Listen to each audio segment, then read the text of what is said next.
What's going on with Minnesota? Well, again, I was a little concerned you weren't going to have me on this week because it was so positive. But if you do your homework, my friend, you find negativity. And I have some negativity for you. Do we want to do your turkeys? Because we kind of missed last week, obviously, with the Thanksgiving thing. I couldn't get in the studio. Didn't have enough time. We were going to do Dave was going to do his 3 turkeys of the year. So if you want to do a little of that, and then we could do this week. Whatever you want to do, Dave, the stage is yours. All right. So, I'm going to give out my grand turkey of the year. Is obviously, you got to give it to one Jimmy Butler. Yep. That situation was beyond bizarre. He gets the grand turkey. But let's do this for a little holiday. The weekend was still the holiday last weekend. I found three things have happened, and I'm giving out turkeys too. And I think you'll agree with me on this one, but I'm giving one to Mike Zimmer. Really? He's getting on my nerves. Now, 3 things that he did over on Sunday's game. Yep. Again, early on, the wasted timeout on thinking about challenging call on ball, placement of the ball. Yep. Why does he keep doing that? I don't know. That was bad. That was a bad one. I'll give you that because it didn't look like he did not get. I mean, he didn't get it. Like it would be a stupid challenge. And they could have used that timeout again on the last drive. Yeah. You're right. Okay. Number 2, this is a group of 3 things that why does he keep having Treadwell on the field? Oh my gosh! Too far. He's got to make a call on this, and I know it's got to be his. If who's keeping this man on the field? I don't know. Like I don't get it. I don't get how many times you need to be fooled by Laquan Treadwell. It's annoying because he'll have one good game, and fans will be like, "Oh, this is the Treadwell that we know." What? He's been terrible for 2 years, and I don't think they even can put Robinson on there, Aldrick Robinson, because he doesn't know the plays, but oh my goodness. He almost costed him. I mean, you got to make some of these catches. I mean, the slant, Cousins puts it right in his hands, and he alligator armed it. I don't even know. He just completely dropped it. Well, I mean, it's gotten to the point now where it's almost funny. It is. Because how they can watch this, I mean, how they can keep putting them out there is beyond me. It's either they're being idiots about it or the people behind him are total buffoons too. But Robinson catches some touchdown passes, and I know Beefy was hurt. Yep. I think there's another guy, I can't think of his name, but why'd they cut right? Oh, Treadwell must have naked photos of somebody. I don't know who. Maybe Zimmer and his dog. I don't know. And another thing, and one more Zimmer thing before we move on. Yeah. I'm bored with him throwing his kickers under the bus. Oh, that was messed up. Messed up. Why does he keep doing that? I get that he doesn't like the situation. We all don't. We're going back a ways now, Mike. How about getting it in the end zone instead of relying on a kicker? And why is he throwing him? Why is he doing that on TV now? Couple of things on this. First of all, Dan Bailey is the most accurate kicker in NFL history. So if you ever, I mean, you can get away with that saying it to Daniel Carlson, who, AKA, is now in Oakland kicking great. So I don't know what's going on with that. I mean, does that shock anyone? Of course not. No. You can't rip Dan Bailey. The first one, he pushed it. The second one, there was a delayed game or false start that pushed him back, and he made it. And then the second one that he had to try, the 55-yarder, he got ran into. Dan Bailey is the least of my worries at this point, and you talked about it before. How about stop kicking field goals? Because I gave my 3 points in Foxborough against the Patriots. One of them, you can't settle for 3. Well, he came out after half and said, "Well, I'm not going to put it in my kicker's hands anymore." And then he ended up kicking again. Yeah, he looks like an idiot. Because then I was saying that to my dad. I'm like, yeah, he's going to say that first possession we're going to kick a field goal, and that's what just happened. Right, and I mean at this point too. I mean, this is your third kicker since the end of last year. And what does he expect? Bailey's going to be at this point of his career, he's going to be the greatest. I mean, he got cut for a reason, okay? Yeah. Other teams aren't idiots. It's like, Mike, shut up. Just once I want him to come out and say, my defense needs to step up and get an interception, or Trey Waynes needs to knock a pass down, or, my offense, needs to step up. How about Treadwell needs to catch a pass? How about Rhodes? Is Rhodes overrated or what? Oh my gosh! Every pass play gets beat on. He's got a hamstring. Yeah. He's got to be doing that on purpose. Oh my gosh! You know what? That's a turkey I missed. Let's just put it in there. I'm getting bored with that, but I got to lay off him because he's good. He's a good player, a great player. But I don't know. I'm bored with that. All right. Turkey of the year, I can't give you Mike Zimmer. I give you Turkey of the game because they are 6-4-1. I get you're making valid points, but I can't call him a turkey yet. You could put in Rhodes because he's been a little turkey-ish this year. But give me your next two. Well, my next one's Richard Pitino. Okay. This is the third straight year now that we go into the ACC Big Ten Challenge game. With a winning record. I think the last 2 years they've been undefeated. Undefeated, yep. And you got to get a little excited. And then, correct me if I'm wrong, because you know basketball, they look so stale on offense against Boston College. Yep.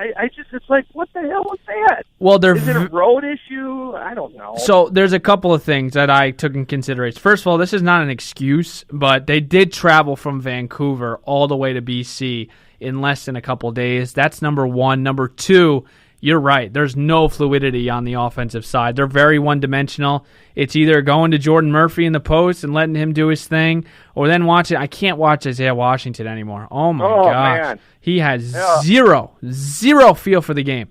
He shoots dumb shots. He turns it over. He tries to be like this big time. He tries to be like he's like a top recruit. Please keep the game simple. The offense was putrid. They went cold from the field. I think they shot like 2 for 30 from three, but the analytics now, you're not going to tell them to stop shooting. Just keep shooting. Eventually it's going to go in.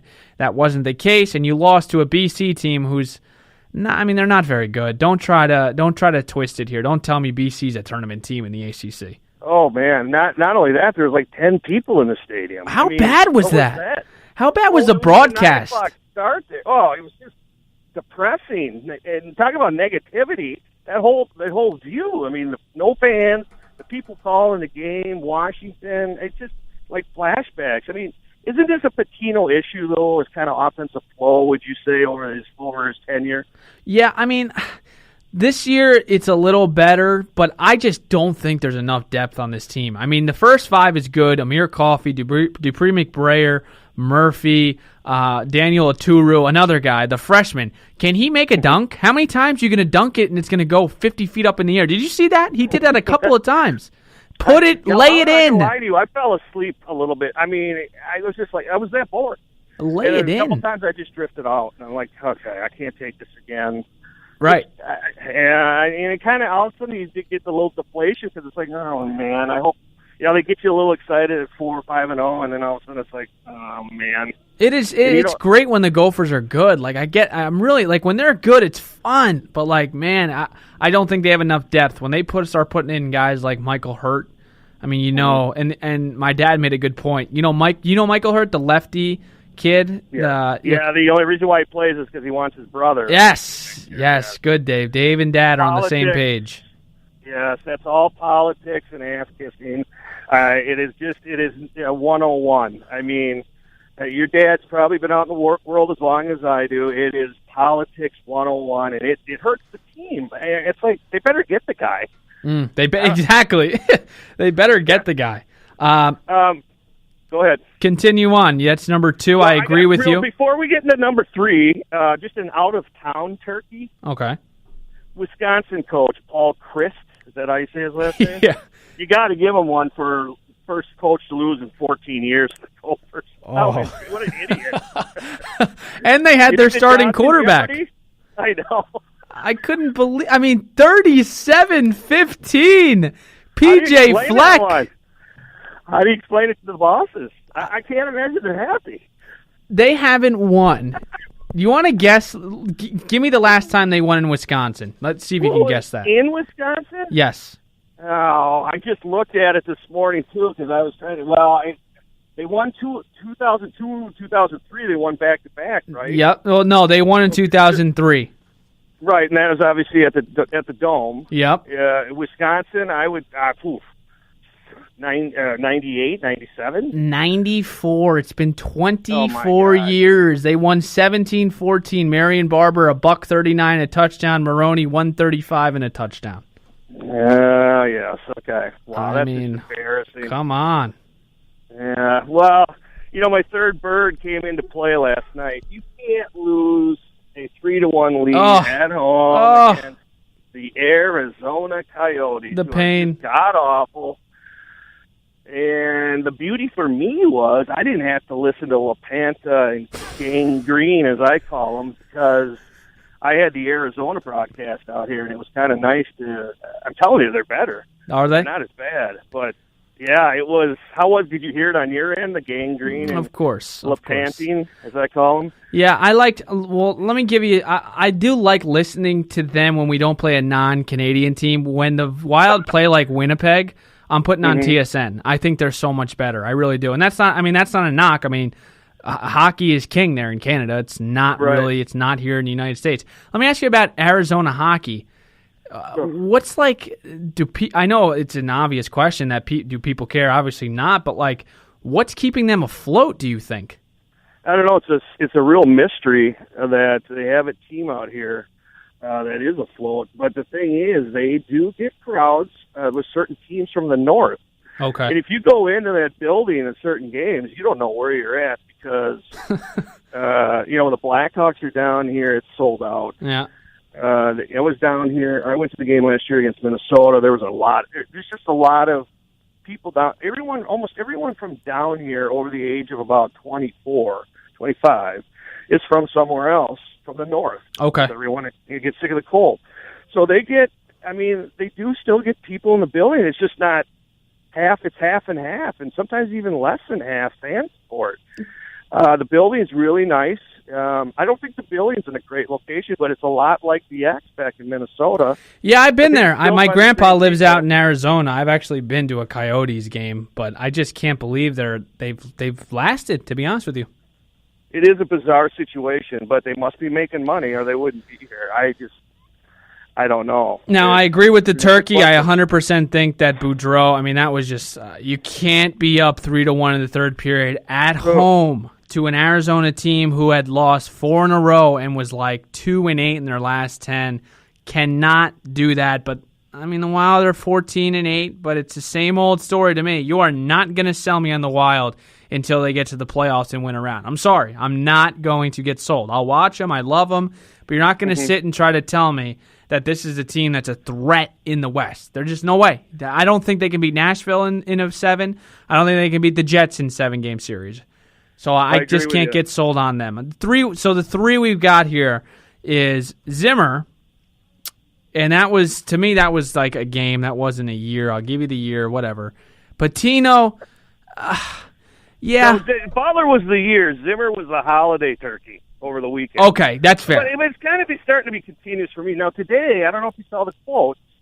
He's doing his interview where he kisses butt with, New England, saying, Belichick's God and all this stuff. Oh, yeah. Today, he threw North Turner under the bus, I believe. He said, yes, I wish we could have figured out how to use Patterson better, the way, New England is. So is that a throw under to Norv?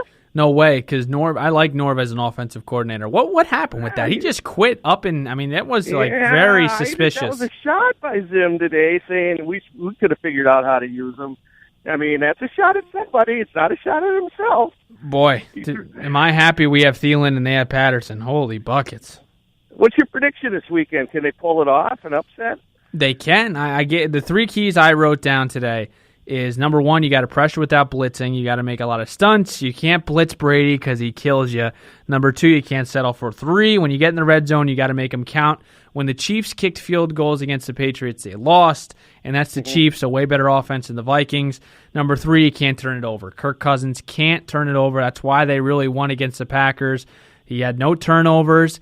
Listen, he did make some questionable throws. Diggs and Thielen, they are just... I know I'm waxing poetic, but they are just so good. I really believe they are hands down the best duo in the league. I agree with you. You're not going to get, I agree 100%. And it's just if they had that third wide receiver of average ability, This Treadwell thing, I got to get an answer. We got to get an answer on this thing. It's just laughable at this point. I agree. They have to do something. Somebody's got to be anyone. I don't know, use Rudolph more, even though he goes out of bounds right away. I mean,